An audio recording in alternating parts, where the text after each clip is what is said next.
Also happening today, people handpicked by Health and Human Services Secretary Robert F. Kennedy Jr. will gather at the CDC to decide whether your children need certain vaccinations. Atlanta News First anchor Gravir Dinza is in the studio to lay out the agenda for the Advisory Committee on Vaccines. Good morning, Gravir. Good morning to both of you. So important. All these parents out there that are trying to decide, should I vaccinate my child, depend on these recommendations. It's a two-day session that begins this morning here in Atlanta.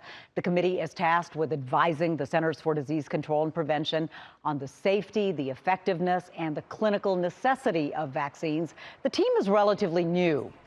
The Health and Human Services Secretary Robert F. Kennedy Jr., you might recall this, fired all 17 members of the committee's, the previous committee over the summer months. The new members include people who, like Kennedy, have voiced skepticism about vaccines and also questioned whether they're effective.